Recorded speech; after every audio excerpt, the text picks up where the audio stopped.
y se empiezan a acumular en la atmósfera de manera excesiva. Entonces, esta acumulación que provoca una capa en la atmósfera de determinado grosor, lo que hace es armar el efecto invernadero. ¿Vieron en un invernadero cuando entramos que cualquiera de nosotros ha visitado la producción de plantines y demás? ¿Cuál es el efecto? Hace mucho más calor adentro de lo que hace afuera. Y las capas de estos gases actúan como esa membrana del invernadero propiamente dicho, que lo que hace es absorber los rayos del sol, calentar la parte de adentro y evitar que ese calor se disipe hacia afuera. Exactamente lo mismo que un invernadero es la función de esta capa de gases acumulados en la atmósfera, que lo que hace es absorber calor de la radiación del sol, hacer que se caliente en la Tierra y evitar que ese calor se disipe con mayor velocidad de lo normal.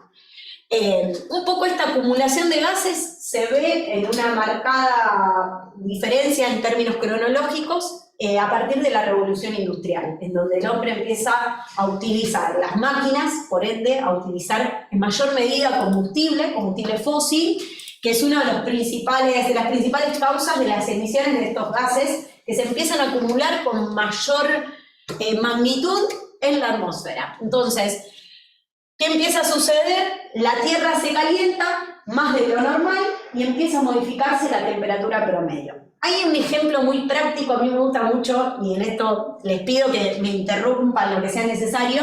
Me gusta mucho buscar ejemplos prácticos para poder entender este efecto, porque nosotros hablamos mucho del cambio climático, de gases de efecto invernadero, de calentamiento global, y a veces con ejemplos muy prácticos de nuestra vida cotidiana podemos entender las consecuencias del cambio climático global. Si alguno de la sala me tiene que decir una consecuencia de este denominado fenómeno cambio o crisis climática, ¿qué se le viene a la cabeza?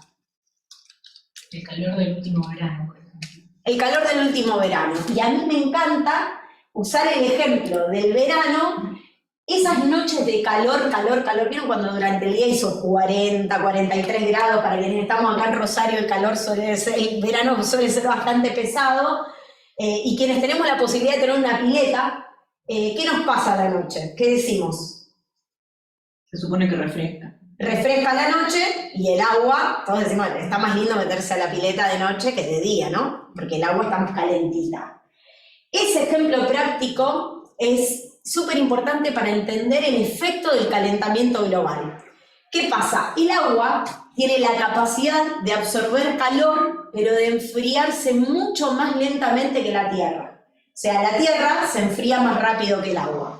Lo mismo sucede a nivel planetario. Nuestro planeta Tierra tiene el 70% de agua, con lo cual este denominado calentamiento global, ¿cuál es el principal conflicto que ocasiona? Que el agua se calienta y no llega a enfriarse. El recalentamiento del agua y de las grandes masas de agua, como son los océanos, empieza a emitir la principal alerta a los expertos del mundo. ¿Por qué? Porque al calentarse las aguas, todos sabemos que las aguas son los principales reguladores del clima a nivel mundial. Las aguas determinan los fenómenos más bruscos, los huracanes, los tornados, que se originan justamente en el choque de las masas de los océanos, y también uno de los indicadores, voy a pasar porque por ahí, no sé si... creo que apunta. Sí, va a pasar, ¿lo querés poner allá? Uno de los principales, para atrás, Nico, acá vemos, acá ahora vamos a hacer el pantallazo y esta alerta que empiezan a emitir los expertos a nivel mundial. La decoloración de los corales es una de las principales alertas que se largan a nivel mundial y empiezan a ocasionarse por esto, porque el agua empieza a sobrecalentarse. Todos sabemos que los corales ofician de equilibrio, de alimentos, y es uno de los alertas que se empiezan a emitir. Hola, buenos días. Y también esto empieza a repercutir en lo que ya conocemos, el derretimiento de los glaciares, el aumento en el nivel del mar, etcétera, etcétera, etcétera. Pero importante, estos estudios que empiezan a hacerse a niveles internacionales empiezan a marcar que la temperatura promedio de la Tierra empieza a incrementarse, por ende la de los océanos. Empieza a verse que hay un incremento del 1,1 grados en el promedio de la Tierra. Podemos decir 1 grado. ¿Es mucho? ¿Es poco?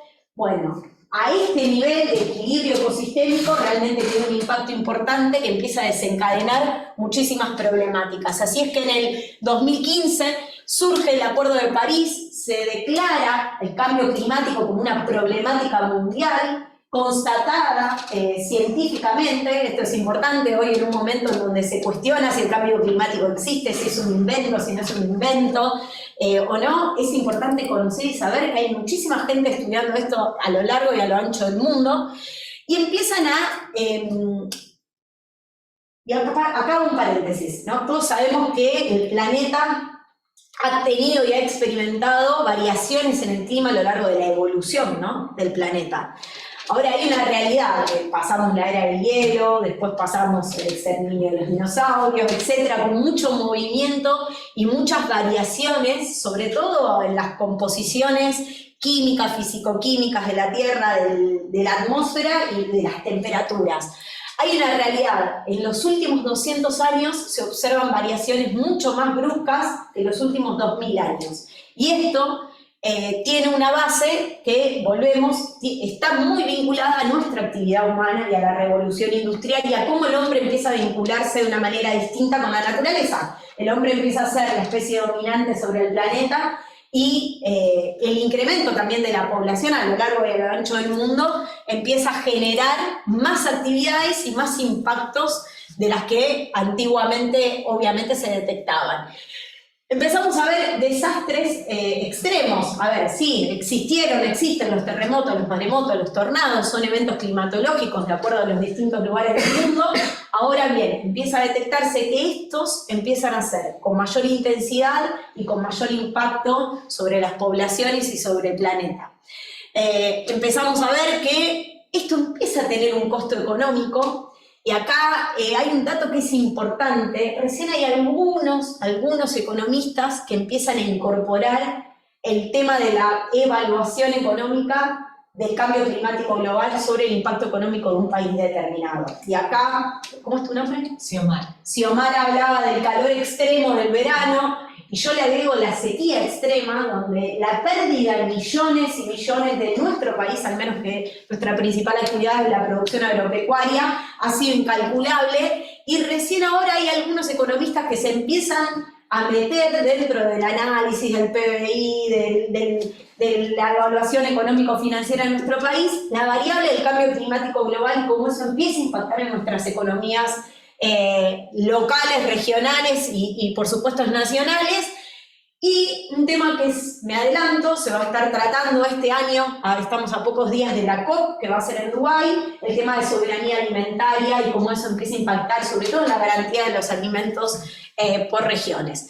Allá, bueno, ahí tenemos la inseguridad alimentaria e hídrica, cómo estos efectos climatológicos empiezan a afectar, sobre todo en las cuestiones económicas, y cómo repercuten en nuestras comunidades, y empieza a haber tensiones, así como vino la guerra del petróleo, la vivimos, la padecemos hasta el día de hoy, va a empezar a haber una competencia por los recursos naturales, como son la tierra, el agua, de calidad y el alimento. Sigamos, Nico.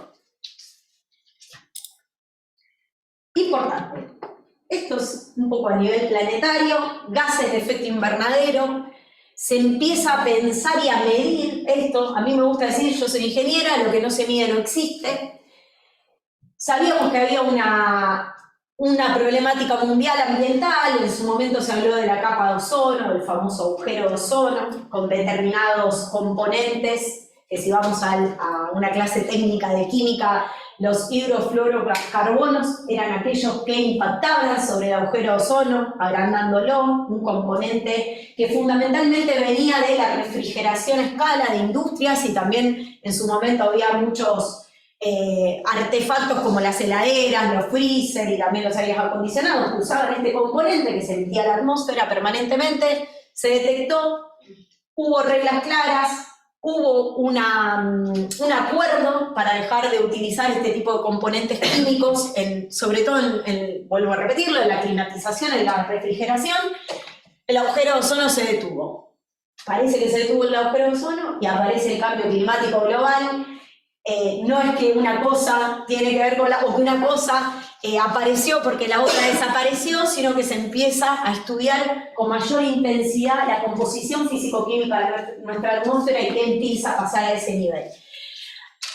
Cuando nosotros hablamos de gases de efecto invernadero, que vuelvo a repetir, ¿qué quiere decir gases de efecto invernadero? Son aquellos gases que vienen de la composición de la naturaleza a partir de la emisión de nuestras actividades humanas, también de las actividades propias de la naturaleza, porque, por ejemplo, la descomposición de residuos emite metano, que es un gas que se encuentra de manera natural. Ahora, cuando ese metano está en excesivas concentraciones, acumulado en la atmósfera, provoca absorción del gas, de calor propio del Sol, calentamiento del promedio de la temperatura del planeta. Impactos y estudios en Argentina. Se empieza a decir, bueno, a ver, vamos a ponernos de acuerdo todos los países, vamos primero a medir cuál es la cantidad de gases que emite cada país. Sin esa medición no podemos saber qué tenemos que hacer para tratar de evitarlos o de armar alguna estrategia que tenga que ver con tratar de resarcir el daño que estamos haciendo. Entonces se empieza a estudiar en Argentina, se hace un inventario de gases de efecto invernadero, que después lo vamos a ver, en donde se detectan cuáles son las principales actividades que empiezan a tener una mayor preponderancia con el tema de cambio climático global. Y a mí acá no me gusta demonizar actividades, porque si no parece que cuando uno mide, dice, bueno, Sofía tiene más culpa que Natalia, y no es así, sino que sí tiene que ver con, bueno, empezar a ser conscientes cuáles son las principales actividades que emiten estos gases y de qué manera podemos trazar un plan. Eso es un poco lo que se empieza a charlar a nivel mundial. En nuestro país tenemos en el mapa cuáles son los riesgos climáticos. Esto es importante para hablar de prevención o de al menos conocer cuáles son las principales, digamos, desafíos que tenemos vinculados a este potencial cambio de la temperatura global y cómo eso va a repercutir a partir de fenómenos. Y podemos ver en nuestro mapa argentino que, por supuesto, en el norte y en el oeste del país se habla de un estrés hídrico, de un aumento mucho más alto de las temperaturas. Bueno, ahora justamente en Santa Fe estamos entrando en la época del Niño, el Niño y la Niña siempre existieron. Volvemos a lo mismo, el cambio climático lo que hace es profundizar y agravar la intensidad y la magnitud de cada uno de los eventos.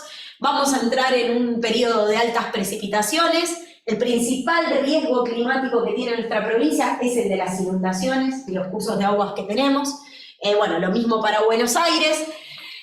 Vieron que siempre nos vamos a inundar todos porque empieza, bueno, el aumento del nivel del mar también pone en riesgo zonas costeras. Se habla de que la primera ciudad que desaparecería sería Mar del Plata.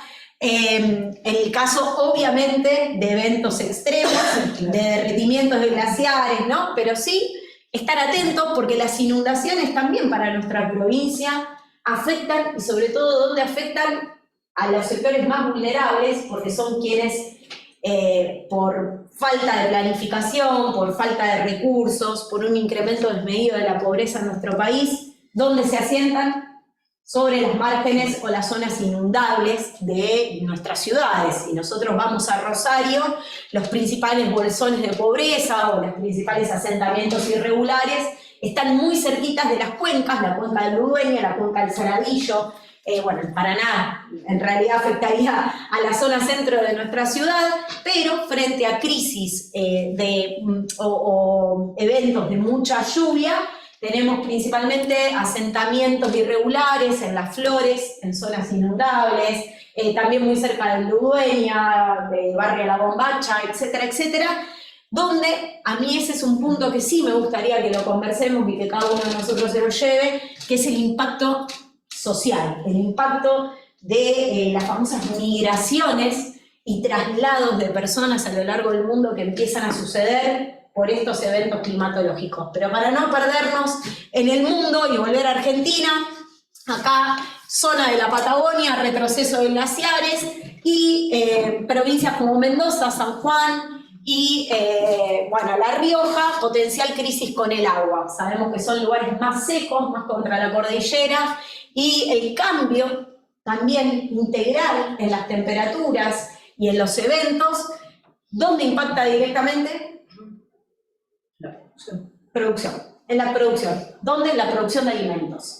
Esa es la crisis que se viene, la producción de alimentos. Cuando hablamos de producción de alimentos no hablamos de una huerta de si cae piedra y nos arruina la lechuga, sino que hablamos de la producción de escala, de cómo el perfil productivo de nuestro país puede verse altamente modificado por todo este esquema de temperaturas y de cambios en los eventos del clima. Sigamos, Nico. Si hay dudas o preguntas o alguien que quiera hacer alguna consulta, ahí Nico también va a estar atento al chat. Y acá lo vemos a nivel planetario, un poco para repasarlo. Ahí hablamos del aumento de la temperatura del mar y el blanqueo de los corales, foto de ahora y foto de lo que fue, y cómo esto se ve en un avance desmedido, provocando un gran desequilibrio. Y yo vuelvo, el agua es el principal regulador de todo en nuestro planeta. Y nosotros somos 70% agua, más 70 y pico, y el planeta también. Con lo cual, hablamos del efecto, no hace falta ser demasiado genio cuando ves las propiedades físico-químicas de la Tierra y las propiedades físico-químicas del agua. Ese es el impacto directo que tiene la modificación de la temperatura. Fenómenos extremos, sequías, acá es la sequía más importante de los últimos 70 años, en el 2018 la vivimos, y la última, que creo que fue más profunda que la del 2018.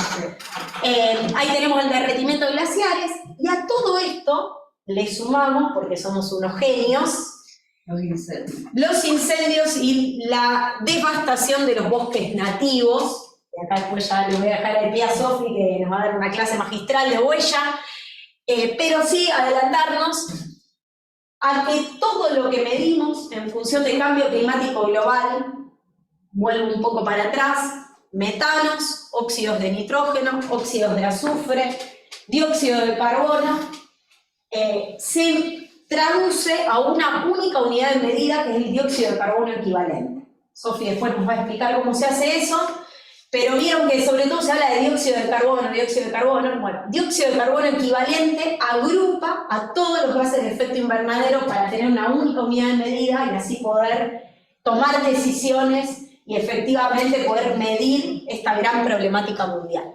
Nico, pasamos. Así surge la obligatoriedad de los países que adhieren, bueno, que los van a ver ahora en la COP en Dubái, a poder medir. Bueno, vamos a un inventario de gases de efecto invernadero.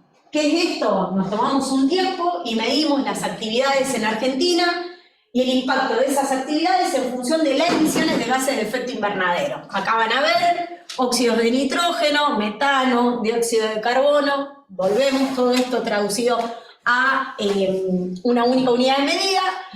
Argentina estudia, mide y este es el inventario. ¿Qué quiere decir esto? Quiere decir que las principales actividades que generan la mayor concentración de gases de efecto invernadero sobre la atmósfera están vinculadas al consumo energético. Atención y alerta. ¿Por qué el consumo energético? Por la generación de la manera de generar energía. Muy bien. ¿Sos acá alumna nuestra o no? Fui alumna tuya. Muy bien. Sí, algo bueno, tenía que salir. Así es, la matriz energética argentina quiere decir cómo Argentina genera su energía. Su energía para todo, para la que prendemos acá, lo que consumimos en casa y lo que se provoca, lo que se usa en la industria, ¿no? Y para movernos. Fundamentalmente, todos dependemos de quiénes. Del petróleo. Del petróleo. Nuestra también. Correcto. Nuestra matriz energética prácticamente en su totalidad se compone de la quema de petróleo en sus distintas formas. Nafta, gasoil, fuel oil, carbón. Bueno, también tenemos energía nuclear acá en Argentina, todos conocemos a Tucha. Lo importante es que todo lo que consumimos en nuestro país, en un 80% proviene de fuentes no renovables. Esto es lo que provoca este 53% que vemos acá. Cuando quemamos combustible fósil o usamos combustible fósil, tenemos principalmente estas emisiones de gases, ¿no? Sulfuros, nitrógeno, azufre, dióxido de carbono, y bueno, el metano proviene más bien de los residuos, que van a ver que, bueno, ese poquito de los residuos, que es una de las principales problemáticas. Sí. Cuando analizamos todo el territorio argentino, principalmente el principal componente es la energía. Argentina debería tener una política de transición energética y aprovechar las fuentes renovables que tenemos en nuestro país. También hay un estudio para saber, por supuesto, fuentes renovables. Nombres. Eólica, solar. Muy bien. Hidráulica, bueno, nosotros tenemos algunas represas que tienen una incidencia en esa matriz energética, pero sobre todo hay provincias de nuestro país que tienen una cantidad de días soleados y de amplitud de sol permanente que nos permitiría hacer un aprovechamiento de esa fuente que es inagotable, y también el viento, si nos vamos a la Patagonia, San Juan, algunas provincias también del norte de nuestro país tienen una intensidad de vientos muy importante. Si vamos a Santa Fe, el principal lugar de aprovechamiento de energías eólicas es la localidad de Rufino. Y bueno, nosotros mismos en Rosario tenemos una plenitud, una capacidad de poder aprovechar el tema de la intensidad del sol, en donde lo solar, si bien son tecnologías en donde la inversión es muy costosa para iniciarse, ahí está un poco la ecuación económica de que tenemos una energía muy subsidiada y que invertir en la tecnología necesaria para el recupero no termina siendo tentadora todavía ni para la industria ni para las personas, pero es un mundo a explorar, y acá está el gran desafío de nuestro país en modificar la matriz energética nacional. En segundo lugar, ¿qué tenemos? La principal actividad, que es la ganadería y la agricultura. La manera en la que tenemos de sembrar, de producir y de criar animales, que sabemos que tienen, su materia fecal tiene un aprovechamiento vinculado al metano, la posibilidad de quemar metano para generar energía. También todo un mundo para explorar, pero el segundo ranking de los más contaminantes para Argentina es la actividad agrícola ganadera. En tercer lugar tenemos los procesos industriales propiamente dichos, y en cuarto lugar los residuos. Es importante esto, acá dentro de lo energético en el inventario nacional está el transporte.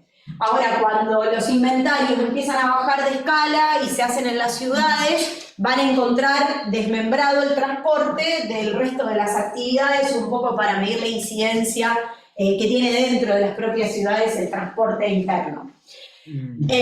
Por acá está la logística urbana. Nosotros también movemos muchos alimentos, comemos manzana de Río Negro, y Sofi también después va a estar hablando un poquito de eso, pero también trasladamos mucho internamente a través de camiones, fundamentalmente porque este país mató el tren, conversación para otro momento, pero sí tiene que ver ese tipo de decisiones con el impacto ambiental que tiene en la producción y en el ambiente.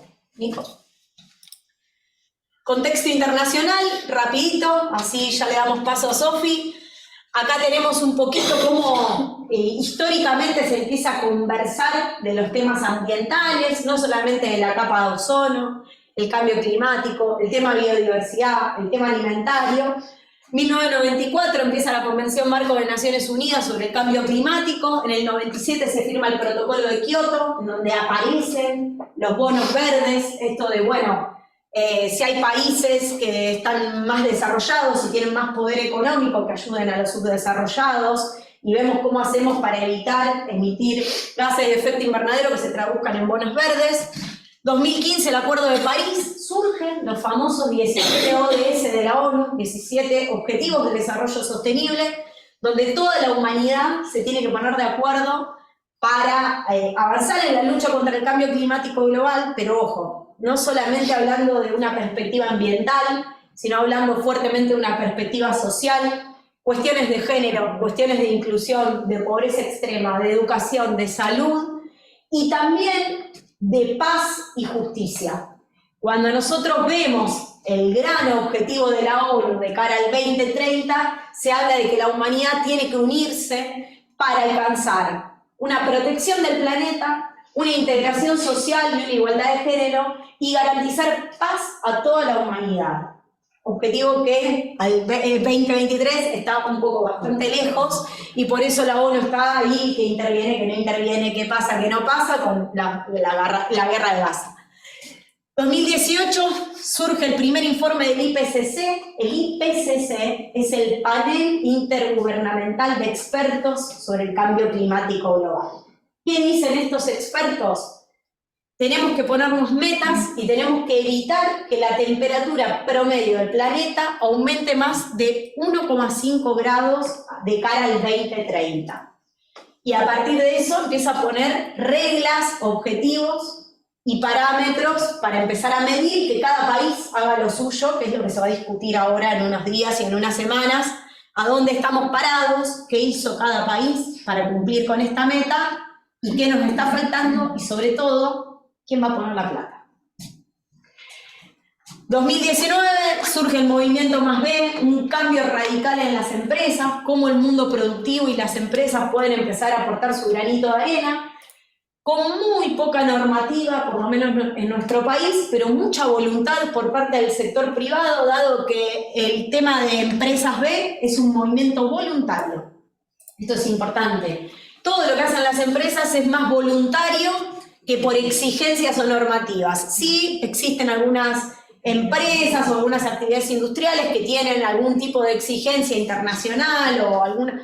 Pero también hay una realidad, hay un grupo de empresas que empieza a decir, che, no podemos ser indiferentes a esto, y también empiezan a abrirse nuevos mercados internacionales en función de cuán comprometidos se está con los temas climatológicos, ambientales y sociales. 2020 el COVID nos dio vuelta la vida. Podemos decir que el COVID es una consecuencia concreta del cambio climático global o de la acción del hombre y la relación del hombre con la naturaleza y cómo afectó a todo el planeta, pero bueno, también hay quienes eligen mirarlos desde ese lugar y hay quienes eligen que no. La realidad es que si aún todavía no hay muchas certezas de cómo surgió, sabemos que es una transmisión de un virus a partir de un animal hacia un ser humano que, bueno, ocasionó todo lo que ya conocemos. Sí hay algo que estamos seguros, que sabemos que nos metimos para adentro, que algunas cosas se detuvieron y las famosas noticias, la naturaleza avanzó porque el hombre se retrajo o se aquietó. Entonces estaban las noticias de los animalitos en las ciudades, en los pueblos y demás. Sí hay una realidad en este seguimiento de medición de inventario de gases de efecto invernadero, hubo un descenso propio de habernos detenido nosotros. Nico. Bueno, este es un pantallazo más general de las políticas, de los escenarios más optimistas y más trágicos en función de este incremento de temperatura, pero quiero ya dejarle la palabra a Sofi para que pueda charlar, pueda contarnos cómo hacemos para medir estas huellas en función de esta gran problemática del cambio climático global y de las emisiones de gases de efecto invernadero. Sofi, si querés. Buenísimo. Sí, gracias.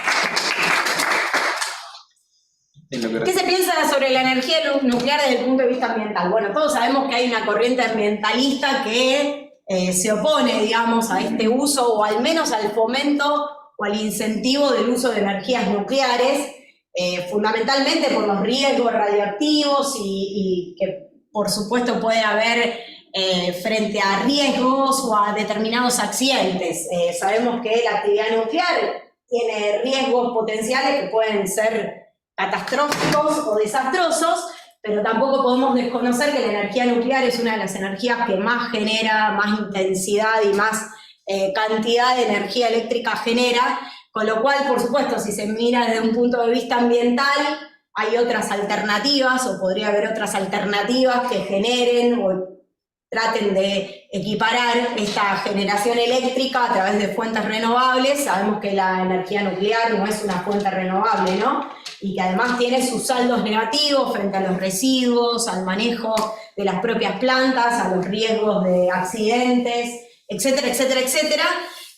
La idea es que, por supuesto, empecemos a diversificar un poco la matriz energética, primero para no caer en monopolios, porque cuando vos te quedás con una sola fuente de energía, sos combustibles fósiles dependientes. Sí, tal cual, todos lo vimos ahora cuando de repente no había combustible en las estaciones de servicio y nos agarró un ataque de caspa a todos, porque no tenemos plan B.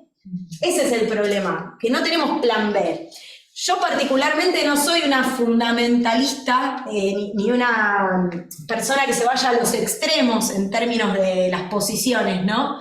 Hay una realidad, hoy principalmente nosotros dependemos del combustible fósil. Bueno, la idea es que podamos tener un plan de transición y que podamos tener un plan B. O sea, que si se cae el petróleo no se pare toda nuestra producción o no se pare toda nuestra forma de vivir, porque prácticamente no teníamos manera de movernos, de llegar a los trabajos, nada, se nos acaba el mundo. Entonces, si bien obviamente hoy la energía nuclear es una fuente importante, sobre todo en Argentina y en otros países del mundo, como les decía antes, se está explorando, se están haciendo estudios y hay otras alternativas. Entonces lo importante es ver cómo desde el Estado se empiezan a generar las condiciones para que esas inversiones lleguen o para poder diversificar la manera de generar energía que nosotros tenemos. Si nosotros nos metemos dentro de Rosario mismo, sí, tenemos algunos colectivos que funcionan con energía eléctrica y bueno, si no hay combustible de petróleo y la energía eléctrica no se interrumpe,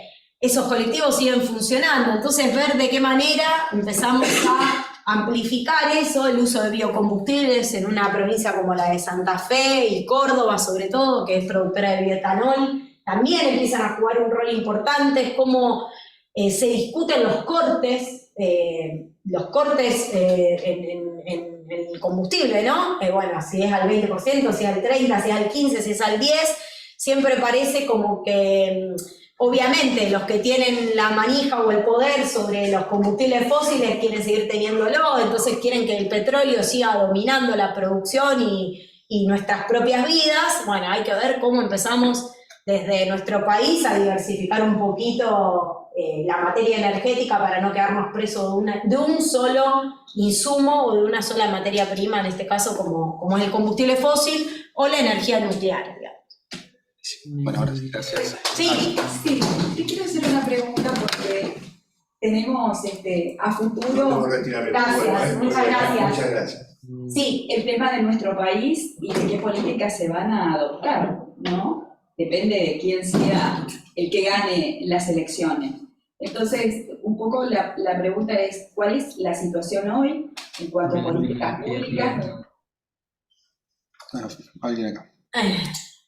En cuanto a políticas públicas y qué se espera a futuro, ¿no? De esos tratados que seguramente la Argentina también firmó, Kioto y todo lo demás. ¿Cómo es tu nombre? Mi nombre es Norma Simoni. Norma.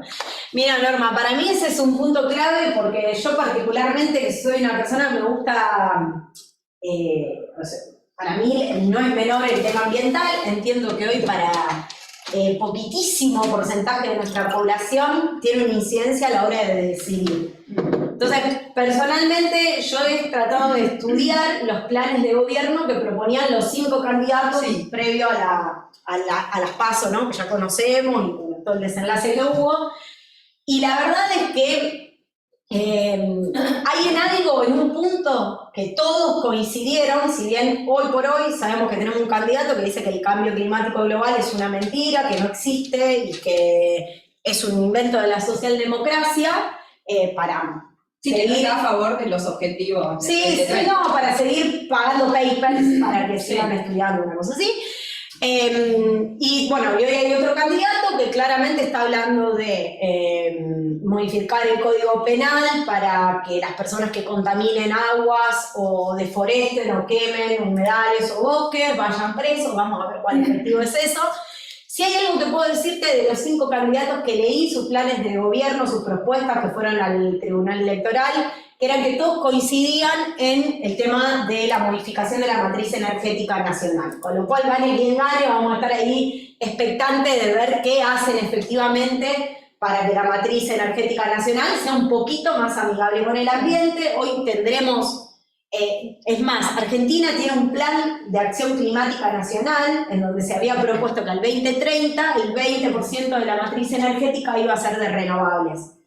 Hoy no llegamos a ese valor, si bien hubo algunas inversiones de parques eólicos en el sur y parques solares y en San Juan también, claramente la cantidad de megawatts que se inyectan a nuestra red sigue siendo muy baja en relación a lo que Argentina necesita. Ahora bien, todos los candidatos habían coincidido en una inversión o un incentivo para que esta matriz energética sea diferente. Después, con respecto a los otros temas que no son menos importantes, porque después Sofi va a hablar un poco de mitigación, adaptación y medición de huella de carbono, y ya lo vamos a ver con ella. Hay una realidad, sí, ahí tenemos un candidato que dice que si la gente contamina los ríos, quema los bosques o lo que sea, es porque no tiene un valor económico importante y que el mercado lo regule como quiera, versus un candidato que dice que hay que meter preso a quienes hagan esto. Todos sabemos que la naturaleza son bienes comunes compartidos, entonces parece que lo que es de todo no es de nadie y hagamos lo que querramos. Yo sí creo que hay una posición bien marcada entre las dos propuestas que hoy hay, una con mayor compromiso con los temas climáticos y otro claramente diciendo que la problemática no existe. O sea, partiendo de esa base, son dos propuestas totalmente distintas. Después, si me preguntás objetivamente, independientemente de lo que yo en términos personales creo, todos los candidatos se comprometieron a trabajar en una transformación o en una transición de la matriz energética nacional por una cuestión económica, entiendo, más que ambiental. A ver, porque también nosotros exportamos energía e importamos energía y claramente todos los países, cuanto más independientes sean energéticamente, más posibilidades o más impacto en nuestro bolsillo vamos a tener.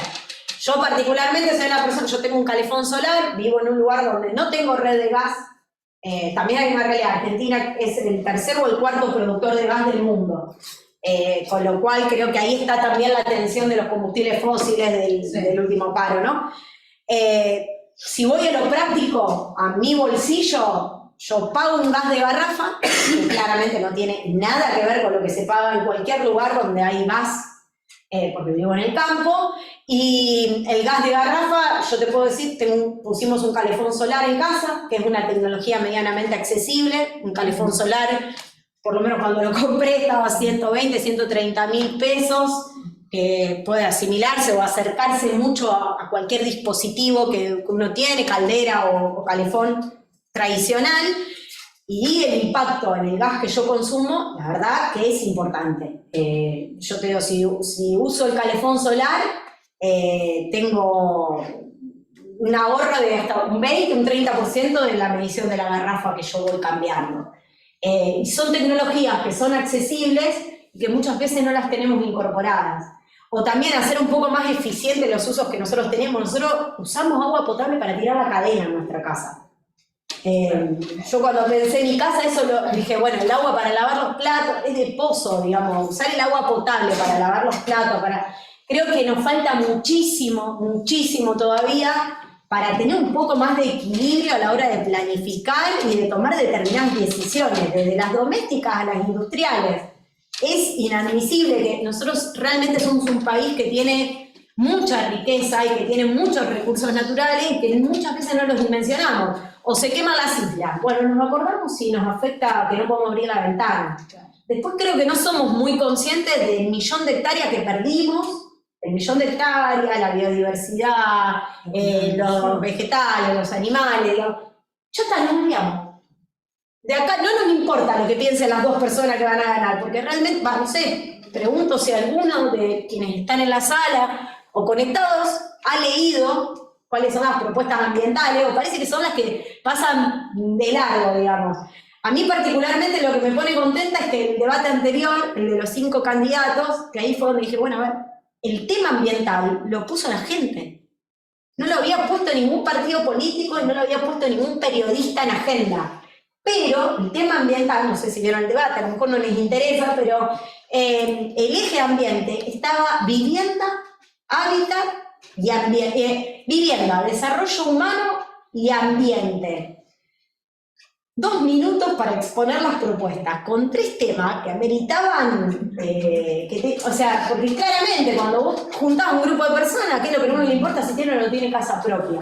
Entonces, claramente el tema ambiental iba a quedar, porque, digamos, perdemos de vista la perspectiva. Esto de que nosotros no relacionamos en nuestra vida cotidiana el tema ambiental con nuestro bolsillo, con nuestra economía y con nuestra realidad, realmente está muy alejado de lo que después pragmáticamente o objetivamente sucede. Lo charlamos antes, una sequía afecta el bolsillo, la inflación, las recaudaciones, las cuestiones económicas de nuestro país. Entonces el cambio climático no está tan lejos de nuestra vida diaria, o de nuestro bolsillo diario, o de cuánto pagamos la boleta de luz o de gas, o de nuestros servicios básicos indispensables, o el boleto de colectivo. Como que nosotros no hacemos esa relación con la problemática general, que me parece que nos atraviesa en todas las dimensiones y en todas nuestras acciones diarias. Tema residuos, perdón, lo último. Parece que queda un poco desdibujado en el inventario, porque se lleva el 4%, porque la descomposición de residuos, sobre todo la parte orgánica, emite metano.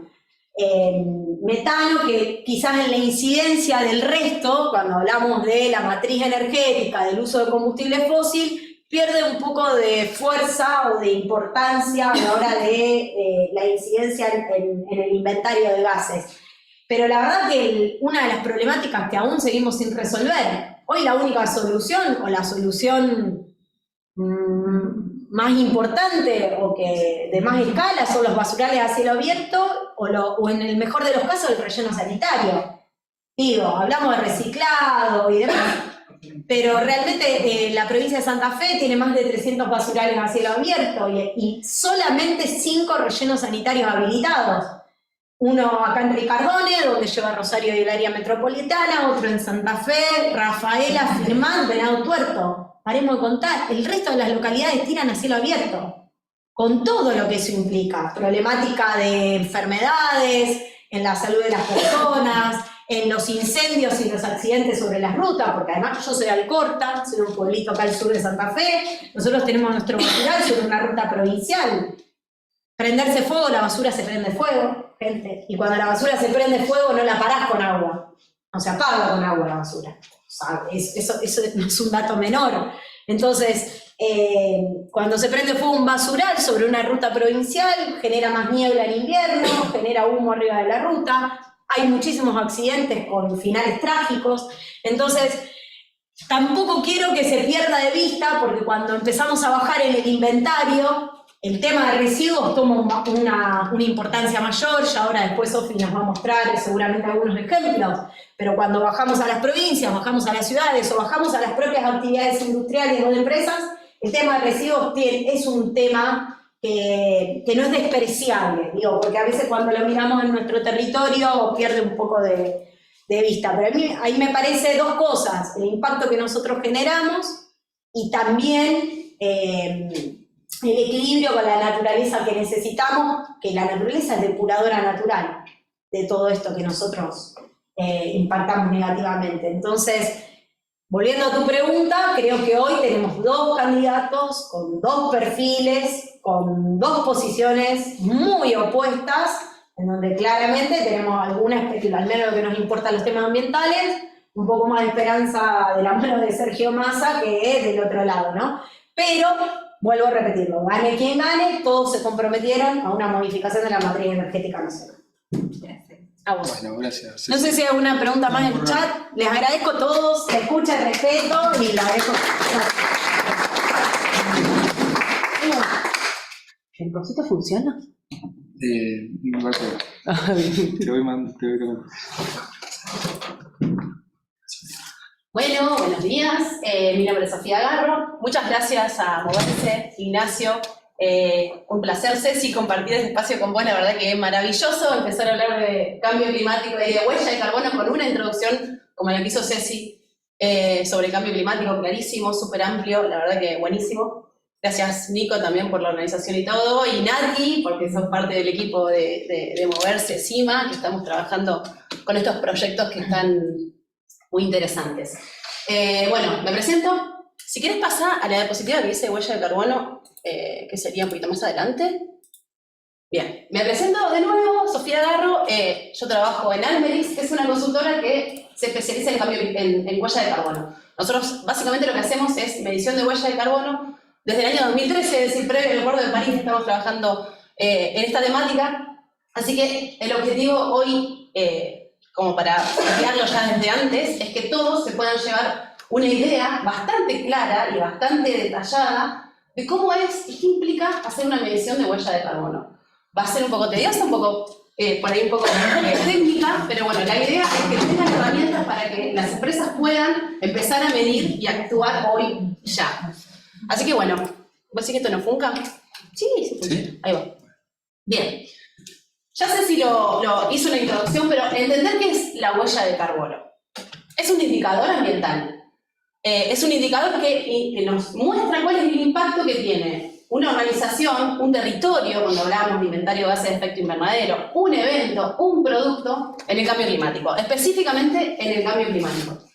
¿Y por qué hago hincapié en esto? Por estas cuestiones que fueron surgiendo que me parece súper interesante para traerlo también en este momento. O sea, hablábamos de la energía nuclear. Si yo miro las emisiones, o sea, el impacto que tiene la energía nuclear en el cambio climático es cero, es nulo. ¿Eso significa que vamos a estar todos de acuerdo en la energía nuclear? No, porque hay otros montones de indicadores que hay que contemplar a la hora de tomar decisiones basadas en conocimiento e informadas.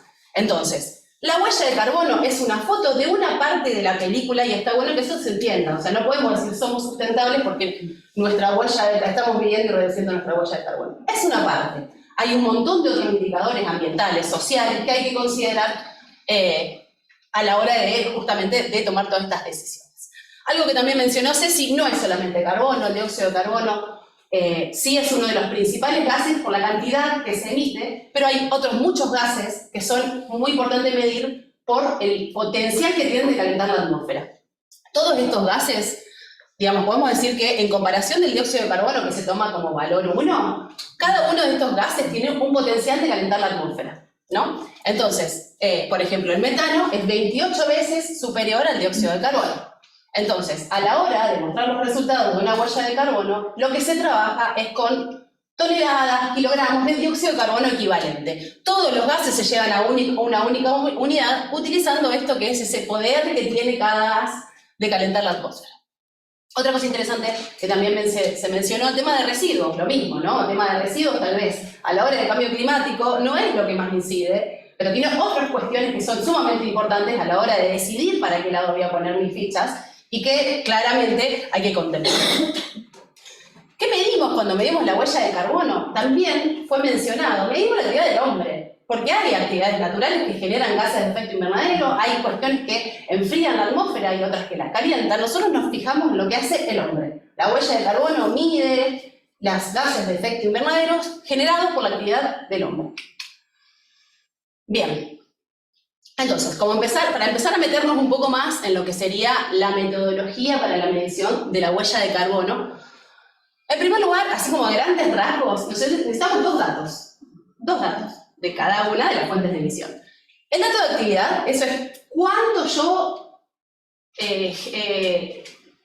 consumo, podríamos decir. El dato de actividad podríamos mencionarlo como cuánto yo consumo. Y el factor de emisión es de eso que yo consumo, cuánto emite por unidades de ese diésel, combustible, energía o lo que sea.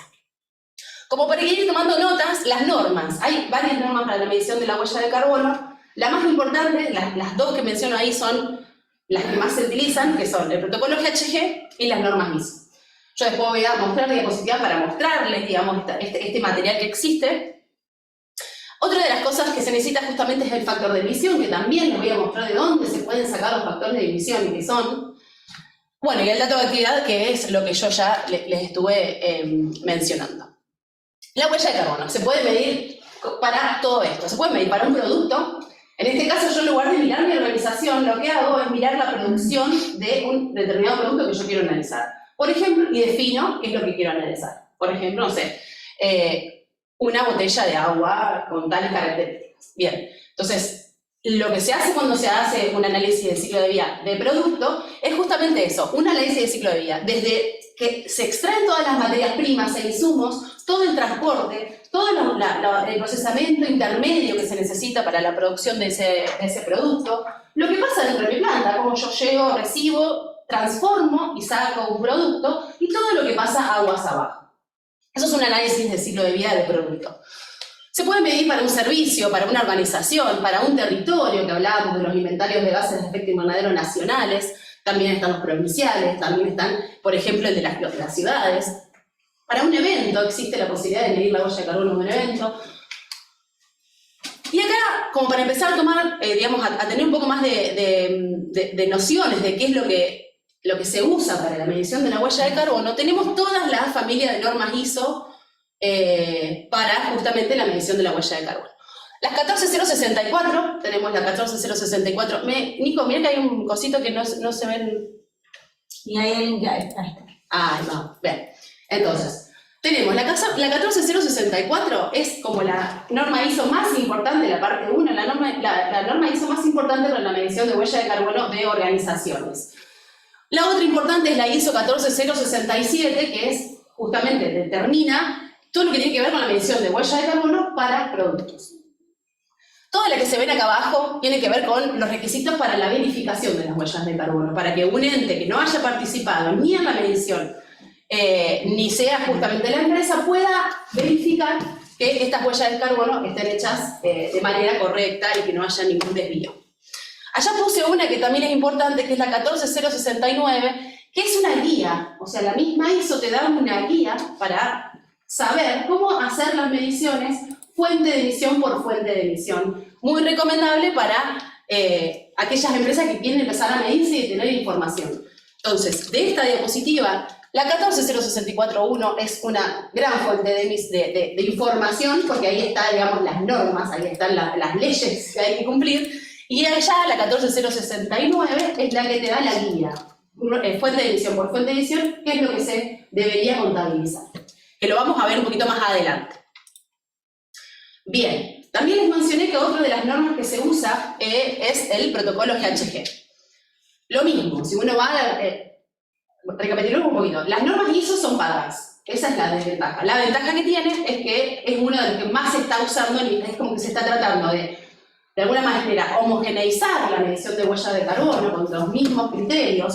No son incompatibles el protocolo GHG con la norma ISO. Sí es lo que más se está usando hoy en día, y después lo voy a explicar en la norma ISO, pero acá es enorme, muchísima cantidad de organizaciones miden con el protocolo GHG, y además de tener los estándares, que es, por ejemplo, el Corporate Standard o el Product Standard, están todas las guías. También una enorme cantidad de información y de ejemplos y de casos prácticos que se pueden tomar para ir viendo cómo ir midiendo mi organización.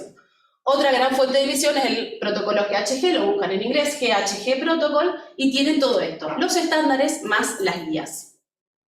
Una de las cosas interesantes, tanto de esto como de las ISO, es que hay algunas partes donde está esto. Por ejemplo, cada sector, como bien vimos, en el sector energía, el sector agricultura, tiene como sus particularidades, sus formas distintas de poder analizarlo y estudiarlo. Por ejemplo, acá dentro del protocolo GHG, para cada sector, o para muchos sectores, los sectores, digamos, más importantes de la producción mundial, hay guías. Entonces dice, bueno, si vos en realidad lo que estás buscando no tenés una empresa de servicios, sino que tenés un campo donde tenés vacas y tenés, por ejemplo, agricultura, entonces puedes aplicar esa guía, que nada que ver con lo que uno aplicaría, por ejemplo, en una empresa de servicio.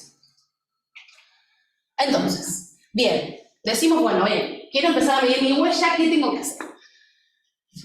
Paso número 1, definición de límites y alcances. Bueno, y acá es bastante interesante. El límite, ¿yo qué voy a estar estudiando? En primer lugar, voy a estar estudiando una huella de carbono de producto, voy a estar estudiando una huella de carbono de evento, voy a estar estudiando la huella de carbono de mi organización. Como esto está planteado a que tengan información para la huella de carbono de organización, vamos a agarrar por ese lado. Supongamos que ese es el caso. Vamos a estar midiendo una huella de carbono de organización. Límites, entonces. ¿Qué voy a estar midiendo? Si mi organización tiene una planta productiva, oficinas, tiene sucursales, tiene talleres, voy a estar midiendo todo, voy a agarrar solamente una parte de esto que voy a medir. Eso es lo primero que hay que definir en los límites.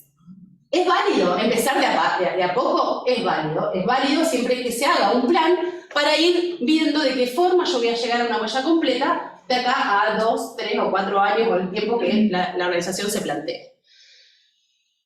Otra cosa, acá es muy importante, cuando miran cualquiera de las dos normas hay principios, que la norma tiene que ser coherente, transparente, una serie de principios que cuando uno los lee parece que son teóricos, pero cuando venimos acá a definir el límite, son sumamente importantes. ¿Por qué? Si yo tengo una planta productiva, que produzco, supongamos, botellas de agua, y después tengo al lado, o en otro lugar, tengo una oficina administrativa. Entonces yo voy a definir el límite, y yo digo, bueno, la verdad es que la oficina administrativa la tengo re prolija, tengo todas las facturas, tengo todo re prolijo para empezar a medir, mientras que en la planta está más complicado. ¿Sería lógico definir como un límite solamente tomar la oficina administrativa cuando mi corazón de mi negocio es la planta productiva? Y no, o sea, no sería demasiado coherente. Cuando nosotros definimos el límite, tenemos que tratar de que lo que yo voy a estar estudiando sea lo más representativo de la planteología de mi organización y no dejar afuera fuentes de emisión importantes.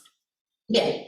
El tema de los alcances, según un protocolo y otro, se habla de lo que es el protocolo GHG de alcance 1, alcance 2 y alcance 3. Dentro de lo que son las ISO, emisiones directas e emisiones indirectas. Una de las cuestiones que se definen en esta instancia es que voy a estar analizando. Voy a estar analizando todo, que es una huella completa, midiendo toda mi huella, todas mis emisiones, tanto directas como indirectas. O voy a medir solamente, por ejemplo, lo que es alcance 1 y 2, que son emisiones directas y consumo energético. Bien, esa es una de las cuestiones que se definen en este primer paso.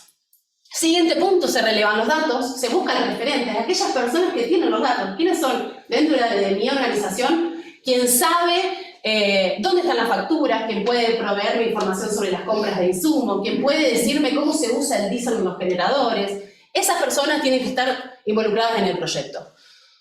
Se buscan los datos, se busca que esos datos sean de calidad, se tienen que validar esos datos, chequear que realmente cuando yo estoy diciendo que consumo X cantidad de diésel, realmente sea eso lo que se está consumiendo. Luego de eso se hacen justamente los informes según la norma que se decida, y ese es el paso primero. Ahí llevo un resultado que es como mi punto de partida. Es decir, tendríamos que lo ideal sería que el punto de partida esté allá. ¿Por qué? Porque eso es el material para mí darme vuelta y decir, bueno, a ver, ¿qué podemos hacer acá? ¿Cuál es mi principal fuente de emisión? ¿Qué podemos hacer para mejorar nuestro proceso productivo? ¿Cómo podemos, si dentro de mi huella de carbono, el principal problema lo tengo en mis proveedores, ¿cómo puedo yo darme vuelta y pedirle a mis proveedores que empiecen a trabajar en este tema? Si mi problema es que mi producto necesita refrigeración 24 horas, ¿cómo hago yo para trabajar con mi cliente o con quien va a estar usando mi producto para mejorar el desempeño del uso del producto? Eso es lo que sale en el punto 4, que es un plan de acción, analizando qué es lo que yo puedo, digamos, año a año ir modificando en mi empresa para hacer después un seguimiento de ese plan de acción y luego poder analizar si realmente tuve o no tuve una reducción en la huella de carbono. Una cosa importante, sea cual sea la metodología que se use, esta metodología no te permite comparar entre empresas. Es decir, nos suele pasar y decir, bueno, a ver, está bien, tenés el resultado, pero eso es mucho o es poco. No funciona. Si no existen parámetros donde yo pueda comparar si mi organización está emitiendo mucho o poco. Esto te permite hacer comparaciones para años atrás. Es decir, bueno, yo en tal año lo sentí como año base y empiezo a hacer reducciones y yo sé que desde mi año base pude reducir un determinado porcentaje. Otra cosa importante es la selección del año base. Algún día tengo que empezar a hacerlo. Bueno, tengo que elegir qué año voy a tomar como referencia. Puede ser un año reciente, puedo decir, bueno, ahora termina el 2023, mido 2023, mido 2022, mido 2020 y no, mido 2021. ¿Por qué? Porque tiene que ser un año representativo de la empresa. Normalmente, por ejemplo, hoy nos encontramos, antes cuando leíamos esto decimos, bueno, cualquier año puede ser. Ahora nos encontramos con empresas que la mayoría, 2020-2021, no es un año representativo. Entonces, esa es otra de las cuestiones que se tiene que decidir y cuando yo hago mi plan. Uy, me parece que me pasé. Bien, como un poquito más en detalle, yo esto ya lo expliqué. La huella de carbono de productos yo se los marqué acá como si fuese una economía circular donde el producto se usa y vuelve como materia prima e insumos a la misma, o sea, sería un caso ideal. Pero básicamente es esto, ¿no? La huella de carbono de productos se van analizando las distintas emisiones, fuentes de emisión, que ahora se las voy a detallar para que quede un poco más claro, en todo el ciclo de vida, desde la extracción de las materias primas e insumos, todos los transportes intermedios, la producción, la logística, el uso y el fin de vida. Ahí vamos. Bueno. Ahora sí ya nos metemos un poco más en detalle en cómo medir la huella de carbono de una organización. Yo les contaba que, tomando como referencia la norma ISO 14064.1 y la norma y el protocolo GHG, tenemos como distintas formas de categorizarlo. Entonces, esto que está acá en naranja es lo que se denomina alcance 1, que son las emisiones directas para la norma ISO. Es todo lo que ocurre dentro de la organización. Si yo cierro la facultad y digo, ¿qué pasa acá dentro de la facultad? Puedo llegar a tener consumo de gas natural, puedo llegar a tener diésel en los generadores. Creo que dentro de esta primera parte no habría mucho más. Después tenemos alcance 2. Alcance 2 es todo lo que tiene que ver con alcance 2 o emisiones indirectas por uso de energía. Esto se separa, porque la emisión, es decir, la contaminación, la emisión de gases de efecto invernadero, no se da cuando yo prendo las luces, cuando yo vengo a proyectar esto acá, sino que se da cuando se genera la energía en las plantas, que bien mencionamos que son principalmente a base de combustibles fósiles. Entonces, esto se hace separado. Y dentro del alcance 3 tenemos otras emisiones indirectas o emisiones de alcance 3, que es todo lo que está cadena abajo y cadena arriba de mi organización. Proveedores, la producción de los insumos, la producción de mi materia prima, el transporte de mis insumos y de mi materia prima, todo lo que pasa con mis residuos, todo el transporte de mis residuos hasta donde llega, cómo hago ese tratamiento de los residuos, el uso de mis productos. Acá en alcance 3 tenemos una enorme variedad de fuentes de emisión para analizar. Bien. ¿Yo puedo hacer una pregunta? Sí. ¿Se puede elegir qué medir en el alcance 3? Por ejemplo, yo quiero poner que mi huella tiene alcance 3, pero solo mido residuos y no mido tema proveedores o tema transporte. ¿Se puede hacer eso? Sí, es buenísima tu pregunta. Se puede hacer eso y tiene que ver con esto que hablábamos antes. Uno tiene que ser coherente. O sea, si yo tengo un alcance 3 donde, no sé, yo tengo una empresa de logística, pero terciarizo mis vehículos, o sea, que el consumo de vehículos está acá. Ahora, si yo digo, dentro del alcance 3 voy a medir residuos, y no, tenés que medir, o sea, lo lógico sería que vos midas. Otro de estos principios es la transparencia. Mientras que quede bien claro que vos estás midiendo dentro de las emisiones indirectas esta y esta fuente de emisión y excluís esta por las razones fundamentadas que pongas, es válido. Pero es muy importante esto de la transparencia, tiene que estar bien claro. Sofi, si un año arrancás midiendo una parte del alcance 3 y después al otro año lo querés completar, digamos, podés hacer una comparación cuando vos querés ver si redujiste algo de lo que habías medido primero, podés desagregarlo, digamos. Sí, en realidad cuando uno... comparable y después decir, bueno, y tengo ahora este otro más completo, pero bien, comparable con el del año pasado, o si no... Te entiendo. Vos lo que estás diciendo, yo no sé si ellos escuchan lo que está diciendo Nati, pero bueno, lo que ella está diciendo es lo siguiente. Yo armo un plan para medir mi huella de carbono y decido, estas dos las tengo que tener sí o sí, esto es lo que me puede decir. Dentro de acá, decido estudiar residuos y dejar de lado otras fuentes de emisión, y el año que viene digo, no, además de residuos voy a empezar a estudiar el transporte de mis productos y el transporte de, o los viajes de negocio de mi organización, por ejemplo. ¿Cómo se hace? Yo necesito tener los años que sean comparables. En realidad lo que se hace es una actualización del año base. Lo que haces es, como vos no vas a tener los datos del año base, tomás algún indicador que te permita normalizarlo. Entonces voy a decir, en el año 2023 tenía, por ejemplo, 450 empleados y en el año 2024, con 500 empleados, emití tanto de viajes de negocio. Yo puedo extrapolar y decir, bueno, voy para atrás y en función a la cantidad de empleados, esa es una de las formas que no sé si en este caso justamente aplica, pero capaz que en lugar de ser cantidad de empleados es cantidad de directivos o es cantidad de personas que están habilitadas a viajar, por ejemplo, y se recalcula el año base. Perdón, o también, sí, lo que decías vos, el ejemplo de una empresa de logística. No es lo mismo si, bueno, arranco y tengo 3 camiones y a los 2 años crecí y tengo 10. Exactamente. Año a año, eso es uno de los puntos muy interesantes cuando uno arranca con este análisis y esta definición de los límites. Una de las cosas que se tienen que analizar es si hubo cambios importantes del año base. Y esos cambios tienen que ver con esto, con si tengo más maquinaria nueva, si tengo una máquina más eficiente, si tengo un nuevo horno, y antes tenía 3, ahora tengo 4. Todas esas cuestiones se tienen que analizar y ver si funciona el año base. Hay que hacer actualizaciones del año base. Siempre vuelvo atrás y actualizo para tener un punto de partida comparable y que sirva como año base. Se fijaron algunas preguntas, no sé si querés responderlas ahora o después al final. Ahora las respondo. Una cosa antes que me olvide que quiero, esto es muy importante. El protocolo, ahora después la respondemos. El protocolo GHG está en revisión. O sea, hay un equipo de gente que está analizándolo para sacar, digamos, una nueva versión del protocolo GHG. El protocolo GHG dice que el alcance 1 y 2 son obligatorios. Todo esto es voluntario, ¿no? Ya sabemos que... o sea, digamos, pero una vez que yo digo voy a medir mi huella, el protocolo te dice estos 2 son obligatorios y acá dentro de alcance 3 te recomendamos que lo haga, pero no es obligatorio.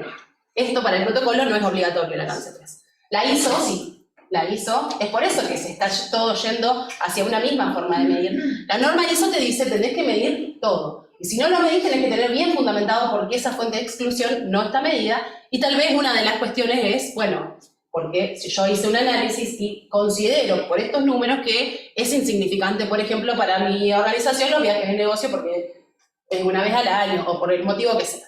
Sofi, entonces se puede decir que la ISO es más exigente que el GHG protocolo. Sí, en ese sentido sí, por eso estamos en esto de que esta se está revisando. Porque hasta el día de hoy el protocolo GHG es, como te decía, todo lo que es alcance 3 es opcional, todavía sigue siendo opcional. Sí. Una pregunta. De esta aula, por ejemplo, hay gente que ya está haciendo mención y hay otros que nunca lo han empezado. Pregunto, ¿se puede plantear un compromiso de primer año solamente de alcance 1? ¿O tenés que sí o sí hacer alcance 1 y alcance 2? Que me parece lo lógico. Pero me explico cómo materializar un compromiso para arrancar el primer año. Si vos me preguntás a mí, o sea, es muy válido armar como si fuese un plan de medición, porque cuando empecemos a meternos en esto, sobre todo, es complejo. Entonces, es recomendable que las empresas empiecen. Si vos decís, ¿cómo empecemos? Empecemos con estas 2. Porque la verdad es que esta parte de acá no es demasiado complejo. Son las facturas de energía eléctrica. Esto es consumo de energía eléctrica. El resto se hace por número y por cálculo. Entonces, sí se puede, y está bueno que a la hora de decir, bueno, este va a ser mi compromiso, haya un plan de, al menos de sentarse y haber analizado. Claro, ¿cuáles son las principales fuentes de emisión que yo voy a ir incluyendo año a año posterior a la primera medición? Y sabiendo que ese año base, tal vez en el futuro, voy a tener que ir modificándolo. No modificando mi año base, sino corriendo el año base. Por ejemplo, te quedan muchas cosas acá sin analizar. Uno cuando empieza a volver al año base, tratando de extrapolar, empieza a perder calidad. Entonces, si uno va dejando mucho para el futuro, es probable que este año base se tenga que correr un poquito.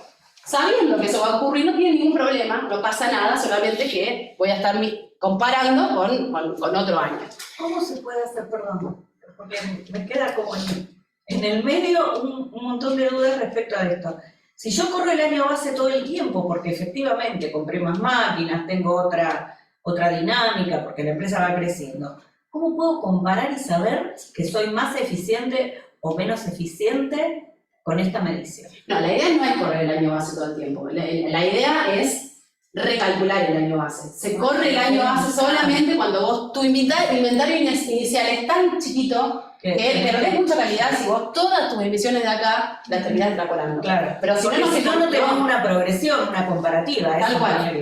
No. No. Solamente en el caso ese, si no lo que se hace es cuando hay una mejora, se calcula y se analiza si las variaciones Sí, está claro. tienen que Se ver analiza y es válido, es válido. Yo tengo una máquina, reemplacé esta máquina y puse esta otra, bueno, mi huella de carbono bajó y la estoy comparando con antes de la máquina. Sí, pero a lo mejor ahora tengo 2 o 3 máquinas y entonces la huella de carbono es igual, pero hay mayor Y eficiencia. hay A mayor eso me producción, refiero. y lo que Claro. se suele hacer muchas veces para tener un indicador interno es normalizar la huella de carbono.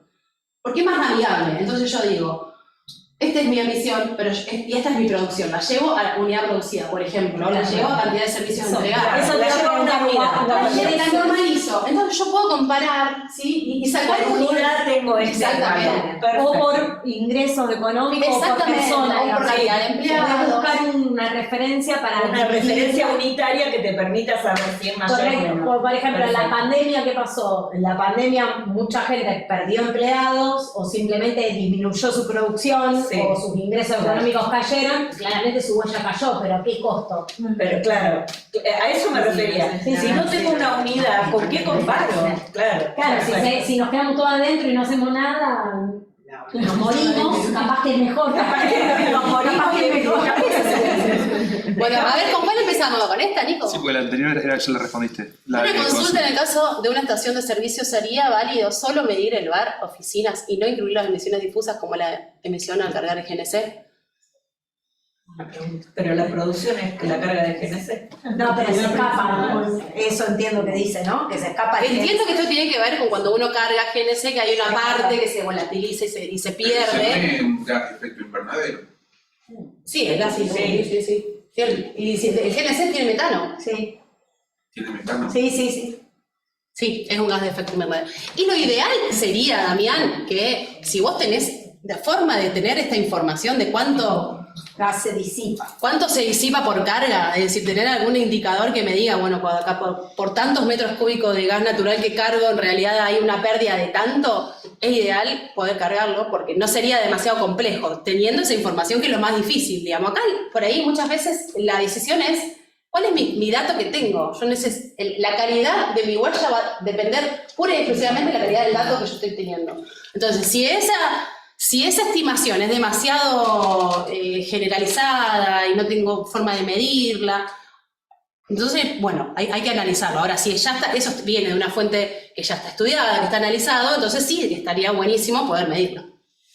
Bien, ¿cuál otro decís? ¿Cuál es la diferencia? ¿Cuál es la diferencia respecto del ítem de residuos en alcance 1 y 3? Buenísimo. Carolina, te cuento. Como bien habíamos hablado, la generación de residuos emite metano. El metano se genera cuando la materia orgánica se descompone en condiciones anaeróbicas, entonces se genera metano. La cantidad de metano que se va a generar va a depender muchas veces de las condiciones y va a depender de la cantidad de residuos orgánicos que tengo. Si yo en mi empresa tengo puro papel y cartón o tengo en realidad plásticos y tengo vidrios, van a tener unas emisiones mucho menores. Bien. El tratamiento de residuos para la huella de carbono en cuanto a los alcances, como está preguntando, es la siguiente. Si yo tengo tratamiento de residuos dentro de mi empresa, entonces todas las emisiones que se generan por ese tratamiento es alcance 1. Son emisiones de proceso. Está dentro de mi empresa y es obligatorio acá. Es obligatorio para todo, digamos. Hay que medirlo. Ahora, si yo tengo mis residuos, los viene a buscar un recolector y se tratan en un relleno sanitario, o se tratan, o en realidad tengo distintas corrientes por separación de residuos, y estas corrientes van a distintos tratadores, todas las emisiones por ese tratamiento van en alcance 3, porque está fuera del límite de mi organización. Perfecto. La organización sigue.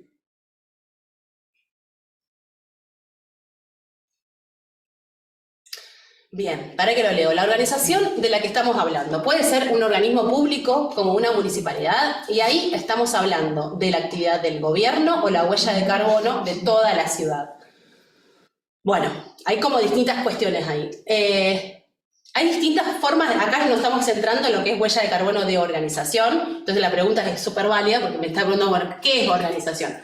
Si vamos a medir una ciudad, hay otros protocolos, no son estos. No estamos hablando de estos protocolos, no se usan para ciudad, para municipio, para estado, para... No. Son otros los los estándares, que ahí justamente en estos estándares se define cuál es el límite que yo voy a estar midiendo, va a ser Rosario, Rosario en la zona metropolitana, cómo defino mi estudio, ¿no?